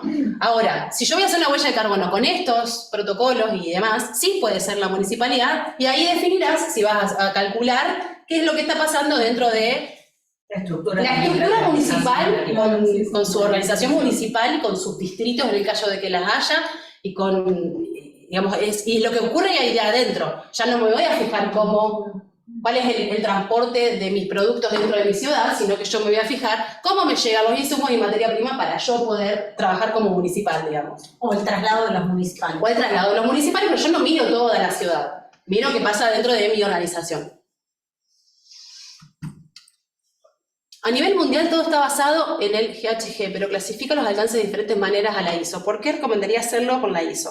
Yo sí, recomiendo la ISO. Recomiendo la ISO, pero la recomiendo porque es la que más se está usando. Pero la realidad es que el protocolo GHG se usa un montón y que no son incompatibles, esta es la cuestión, no son incompatibles, no es que estamos diciendo, solamente cambia la forma esta en la cual yo lo menciono, pero no es incompatible, es lo mismo. Y esta es la novedad. Tenemos que tratar a nivel internacional, se está tratando de hacer mediciones completas con el alcance de 3 completo. O sea, si mientras que entendamos eso, usemos el protocolo que queramos, pero entendamos que se va a las huellas completas justamente con esto que para el protocolo es opcional, completo, medido. Sí. Sofi, pero, por ejemplo, es más lógico, o vos hablaste y fuiste muy clara diciendo que no se puede comparar actividades entre sí, sino vos te tenés que comparar vos mismo con tu año base. Pero ahora, si uso los mismos protocolos, no se puede comparar el impacto de determinada metalúrgica, por decir algo, o para decir, bueno, a ver, esta tiene un uso más eficiente o hace las cosas mejor que esta, digamos, ¿no es lógico? Si se usa la misma metodología, comparar. Entre organizaciones no, porque depende del tamaño. Entonces, no, entre organizaciones las metodologías te dicen que no se puede. Ahora bien, entre productos es distinto. Entre productos, la huella de carbono del producto, cuando yo mido la huella de carbono de un producto, hay lo que se llaman reglas de categoría de producto, que son reglas de categoría para declaraciones ambientales. Yo digo, si yo quiero medir una botella de agua, digamos una botella de agua, esto se mide así, y tenés todo Coca-Cola versus Pepsi. Tenés todo lo que tenés que medir para hacer una declaración ambiental de producto. Y cuando vos lográs hacer esa declaración ambiental de producto, en donde la huella de carbono es una parte de todo lo que hay que declarar, ahí se puede medir, ahí se puede comparar. Pero siempre y cuando sea la misma unidad declarada o la misma unidad funcional, es decir, una botella de 500 mililitros de agua purificada que tiene tal mineral y aditivo, así, ahí recién ahí es comparable. En el caso de organizaciones, no. Sí es verdad que hay instituciones o organizaciones internacionales que trabajan, por ejemplo, en el sector del aluminio, uno encuentra que hay organizaciones internacionales, pero a rabiar. ¿Qué es lo que te dice? Que por este sector emite esto. Entonces vos tenés información como para tener una idea estandarizada, digamos. Si estás muy lejos, estás muy cerca. Ese número es promedio. Es como el número de la unidad promedio. Claro. Estaba pensando, nosotros venimos con la idea de cómo medir eventos, cómo medir la huella de carbono de eventos que tienen que ver con el turismo. Bueno, turismo de reuniones, concretamente. Sí. Y entonces decís, bueno, no lo podemos comparar, estábamos diciendo. Te pregunté lo de la reducción a la unidad, porque digo, bueno, por persona que visita la ciudad deja tal huella, supongamos que hay una acción regenerativa, etcétera, pero ahí digo, ¿cómo comparo esta unidad entre un evento y otro si son totalmente distintos? Claro, si usamos un salón de 2000 metros cuadrados o de 100, claro, no es comparable. Ya está. O compararlo con el espacio. Igual vamos por otro lado. Igual cuando es la misma organización que empieza a generar información, claro, ustedes solos se van a empezar a dar cuenta qué parámetro puedo tomar del evento anterior, qué me sirve. Capaz que en lugar de medir la huella completa o de poder comparar la huella completa, podés comparar la huella o la fuente de emisión de transporte.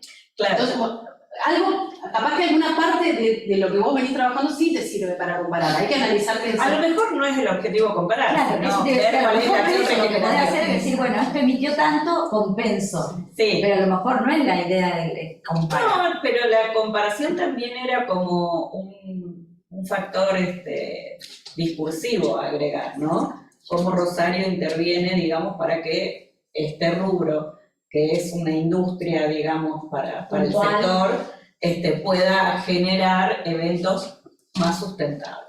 Ahí O con quizás, menor huella de carbono, algo de eso. Igual lo estoy pensando desde la comunicación inclusiva. quizá hay un punto quizás en el que sí se puede comparar algo, no sé Sofi si no está correcto técnicamente, pero pensando en esto de los eventos, ¿no? Nosotros hace poco hicimos un evento, medimos el evento completo, pero medimos también de dónde venían las personas, que eso es un aspecto sobre el que de pronto no tenés tanta acción, porque vos haces un evento que venga gente de todos lados, y en ese punto, digamos, pero sí podrías, no sé, la huella por persona, digo, depende del salón en el que hagas el evento, de la fuente de energía renovable que tiene este salón, de si usaste descartables o no, de cómo se van a tratar después esos residuos. Eso sí, claro, si vas a hacer aire acondicionado o no, y si lo haces en verano en invierno no usa la luz, entonces podrías generar alguna, ya sería un trabajo, digamos, interesante para desarrollar con alguien, pero apuntar a reducir las huellas de carbono por persona, digamos, pero una vez que llegaron al evento, digo, no puedo, digamos, Sí, es como que Ushuaia, qué sé yo, digamos. sacar, digamos, todo lo que tiene que ver con lo más variable, que de dónde viene, dónde se va a hospedar, bueno, eso lo saco y me quedo con el consumo de energía eléctrica, con la generación de residuos y lo más importante dentro del evento, normalizado por personas, así ahí sacamos la variable del tamaño. Una variable unitaria que permita poner, no importa, pero fueron digamos, cosas que como que... Sí, y también me parece que hay muchos caminos que se abren también para esto. Muchas veces el tema de ya accionar es una comunicación interesante. Sí. Entonces, pues, nosotros estamos pidiendo esto y lo que tiene obviamente tiene un espacio temporal muy chico, muy corto. Entonces ahí viene el tema de, bueno, si yo quiero salir a decir que somos carbono neutro, ¿qué hago? No tengo tiempo de reducirlo. Bueno, ahí viene la compensación que después vamos a hablar. El hecho de decir eso, de comunicar, poder comunicar con eso. Bueno, ¿alguna pregunta más antes de pasar a la...?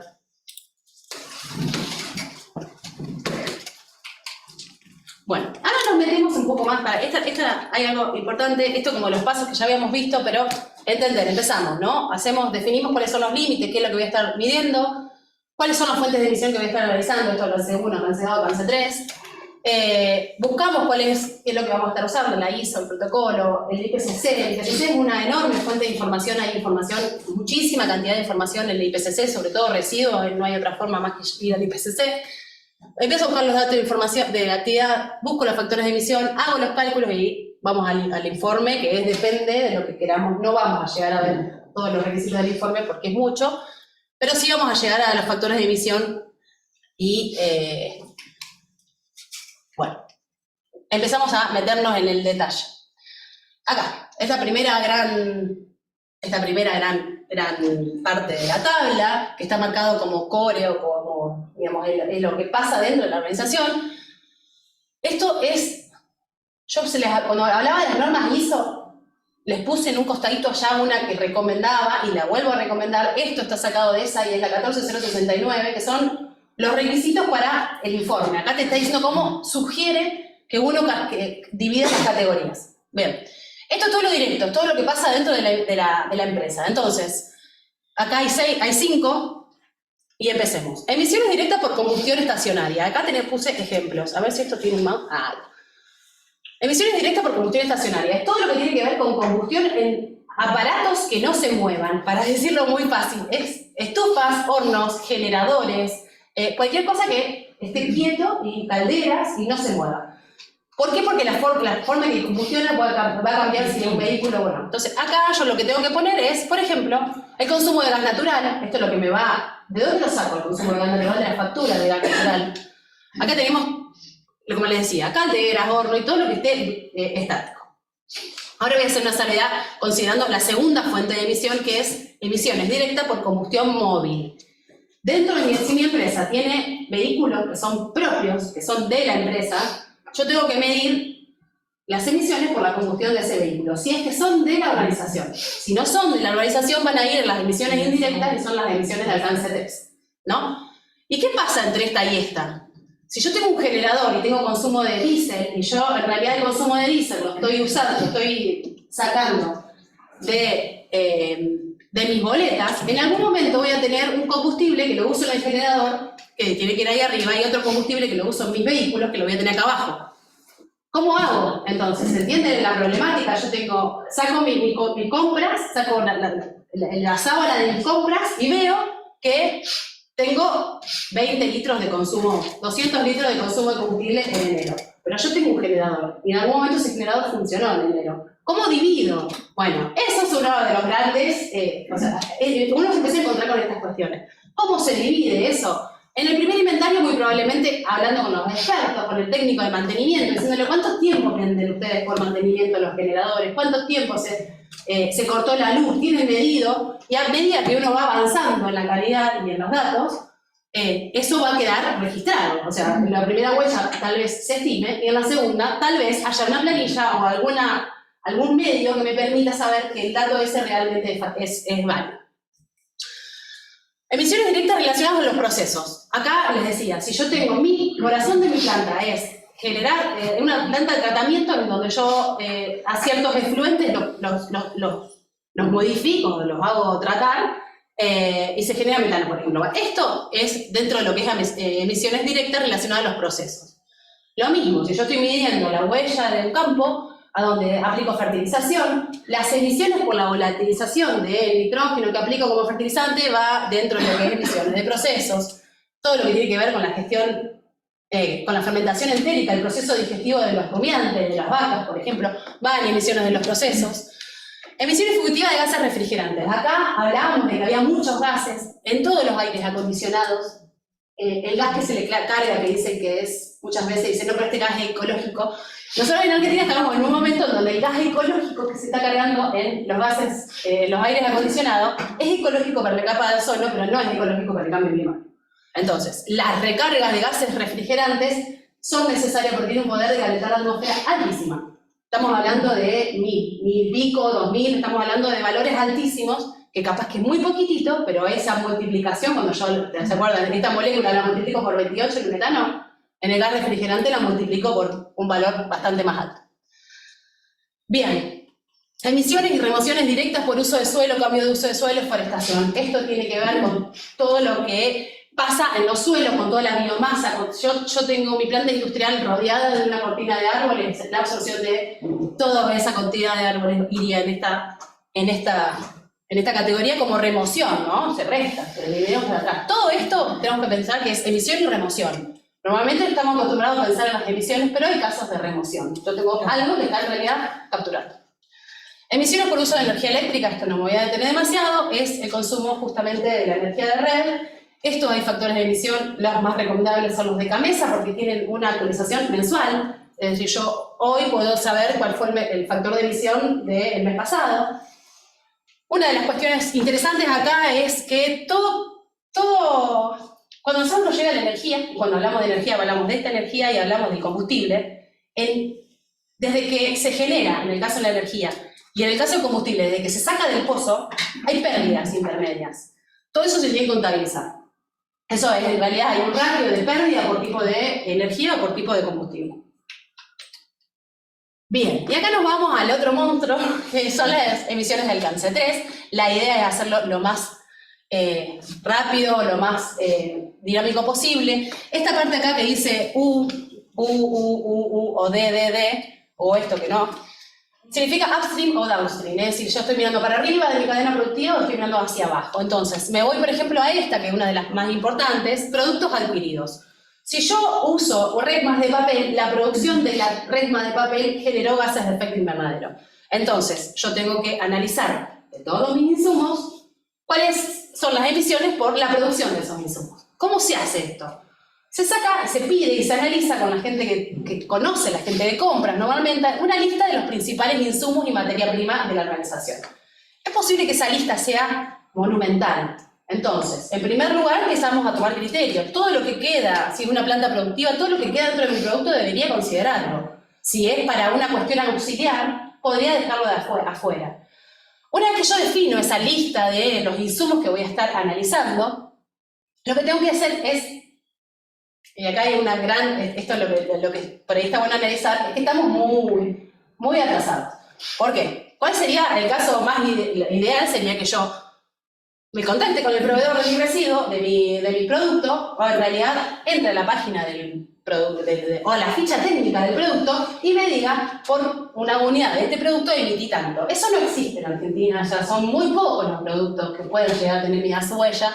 Entonces lo que se hace son usar factores de emisión por defecto, internacionales, reconocidos, de paper y demás, y tiene la desventaja de que si mi proveedor realmente está haciendo las cosas mejor de lo que está ese factor, no lo voy a estar aplicando, la huella no se me va a ver reflejado. Por eso es un camino que hay que recorrerlo, vamos despacio, pero vamos, que es lo importante. Todo lo que tiene que ver con residuos generados por la actividad de la organización, todo lo que falta, todo lo que mando, que eso está en los manifiestos o en la información que mi organización tenga sobre disposición de residuos, transporte y distribución cadena arriba, desde... Voy a tener que tomar agua porque me da mala garganta. Bueno, sigo. Todo lo que tiene que ver con el transporte de mis materiales, mis insumos hasta la planta, viajes de negocio, el transporte y distribución cadena abajo, la etapa de uso del producto, dependiendo de qué es lo que yo estoy vendiendo, su uso puede ser que genere gases de efecto invernadero, lo tengo que contemplar acá con escenarios de uso de mi producto. ¿Qué pasa cuando mi producto ya no sirve? Bueno, final de vida del producto, ¿cuáles son las emisiones de la disposición de mi producto? Transporte de los empleados, esto se hace con encuestas, normalmente se hace encuestas de los empleados donde se puede ver cómo llegan al trabajo y cómo vuelven. Bueno, y siempre hay una que es otras emisiones donde vemos que no entró ninguna de las anteriores porque es distinta a nuestra organización, entonces tenemos esa posibilidad. Sofía, una consulta. El criterio de producto, entre otras que leo ahí en alcance 3, ¿son parte de la huella de carbono de una organización o de vida del producto? ¿Esto? Sí. Es parte, y cuando vos es parte de la huella, cuando uno lo informa, lo tiene que informar separado.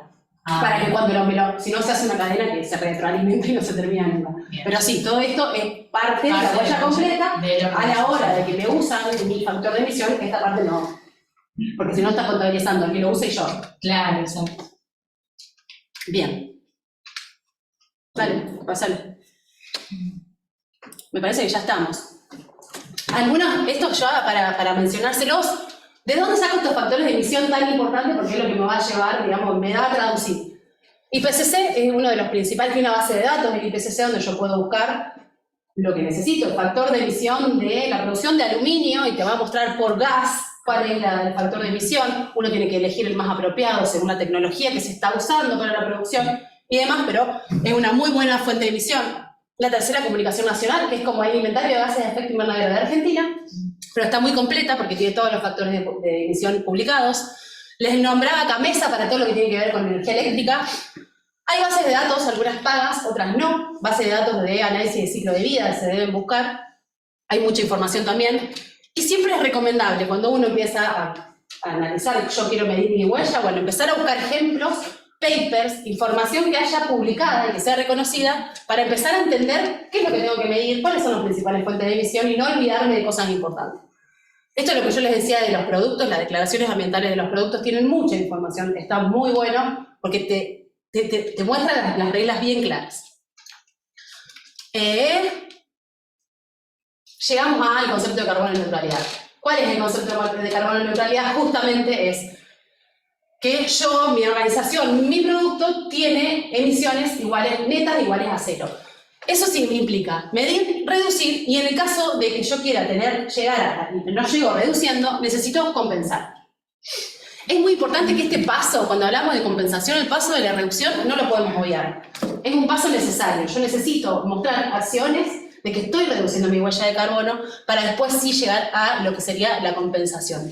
Incluso hoy en día que hablamos de los movimientos B y de las empresas, se está hablando de carbono, digamos, negativo. Empresas que absorben más carbono del que emiten. Bien, había dicho, ¿se mide para qué? Para hacer un plan de acción. El plan de acción tiene que tener indicadores claros, tiene que tener metas, tiene que tener responsables, tiene que tener un plan de seguimiento para poder ir viendo exactamente si lo que yo cuál es mi objetivo, está cerca de ser cumplido o tengo que tomar alguna acción correctiva. Bueno, y acá llegamos al tema de la compensación. La compensación, digamos, en cuestiones teóricas es bastante sencilla. O sea, yo emito una tonelada y para emitir una tonelada tengo que comprar un bono de carbono que equivale a una tonelada. Esa es la cuenta, o sea, es bastante sencillo. Hay un montón de proyectos o una gran cantidad de sectores que pueden aplicar a proyectos de compensación. Uno de los que más se está viendo hoy en día y los más interesantes tienen que ver con la forestación, que de vuelta, Ceci, si querés puedes contar un poco de nativas. Y eso es todo. La idea era que tengan todas las herramientas posibles, mostrarles las guías, mostrarles los protocolos, mostrarles las bases de datos, de dónde pueden ir a buscar información para empezar a actuar ahora. Y no sé si hay alguna otra pregunta.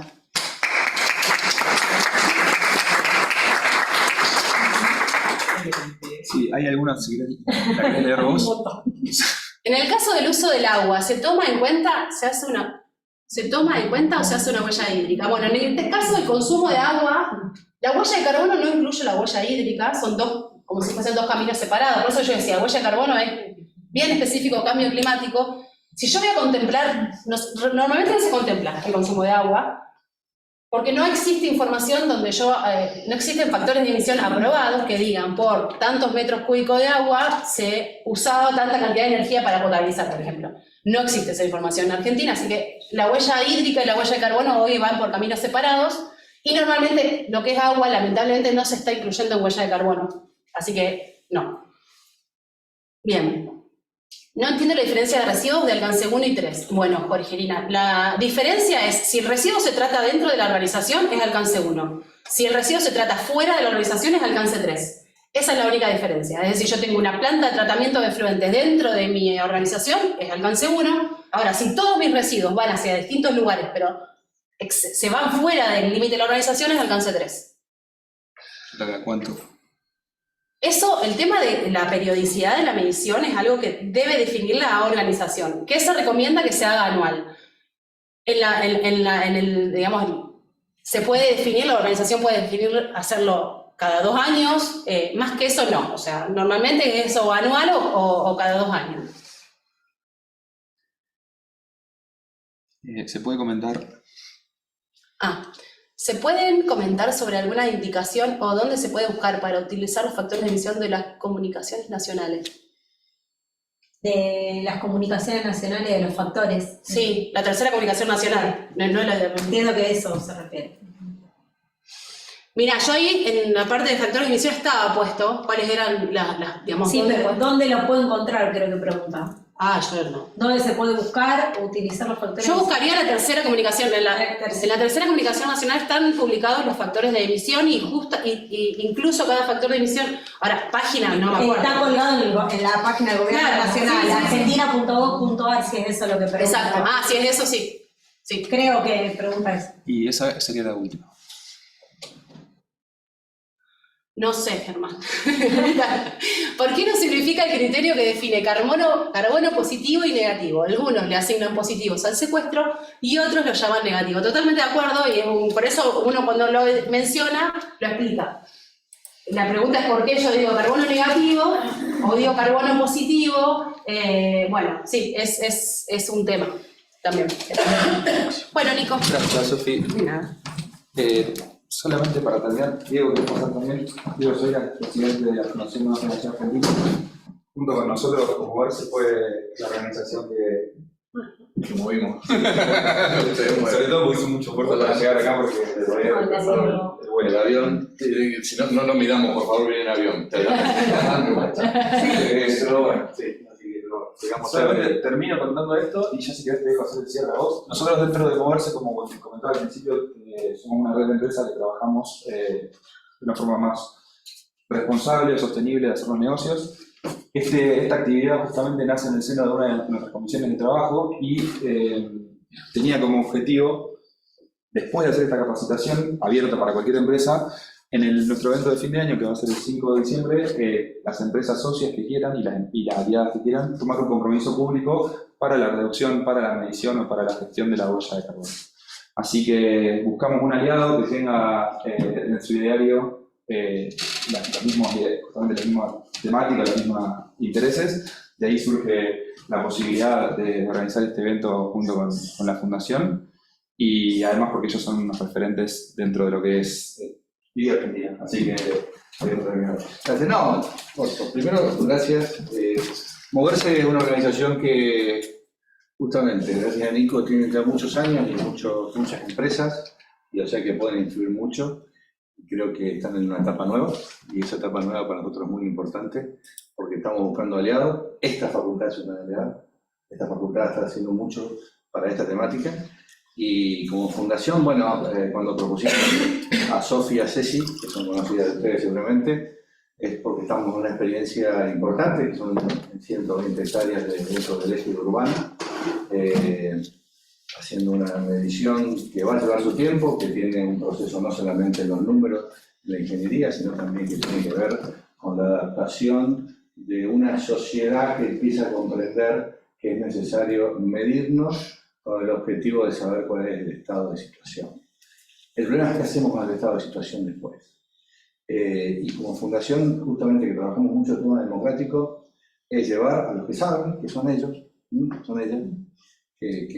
a esta facultad, y tratar de, digamos, de empezar a sumar pequeños ladrillitos de información para generar justamente la ilusión de poder generar una región dentro de Rosario y algún día aspirar a que la provincia pueda jugar en ese aspecto. Se están haciendo muchas mediciones, APRESID, CREA, el campo está generando la concientización en base a estos dos think tanks muy importantes, no digo que no, pero lo están haciendo y lo están haciendo de una manera muy consciente. Lo que pasa es que todavía, digamos, los lenguajes siguen siendo difíciles, ¿no?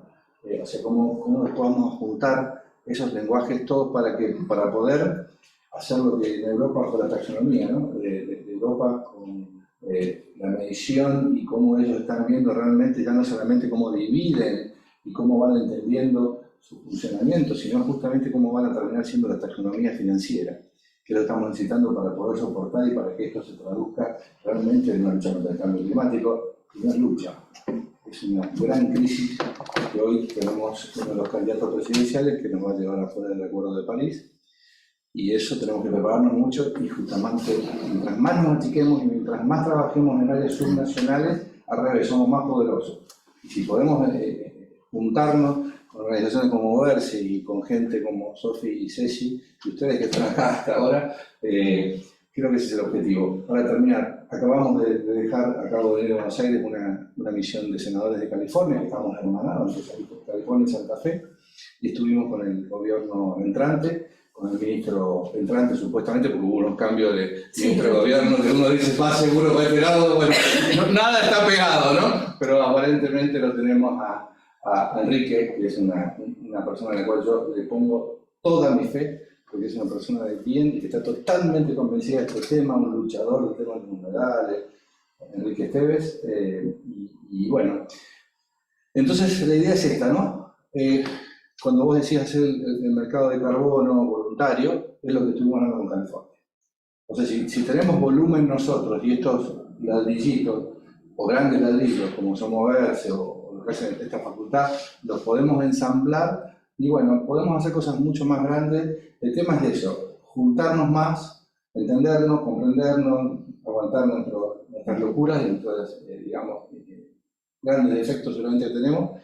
Pero creo que estamos cerca y creo que Santa Fe tiene una posibilidad de que en muy poco tiempo se convierta en una provincia que va a intentar ser verde. Esa es la ilusión, y a través de estos días, por eso no quería faltar por acá, para mí es muy importante que Moverse se mueva muy fuerte, y las chicas, gracias por estar trabajando con nosotros en un objetivo tan grande como es 120 hectáreas, que lo podamos sumar a la ciudad de Anillo. Muchas gracias. Muchas gracias. Gracias a todos, gracias a las casi 50 personas que están conectadas, y bueno, les mandamos la grabación si les interesa, y mándenos si quieren preguntas por mail, si quedaron algunas pendientes, ¿sí? Muchas gracias. ¿Quieres hacer una foto, Nico, lo que estamos? Voy a cortar acá. Si quieres.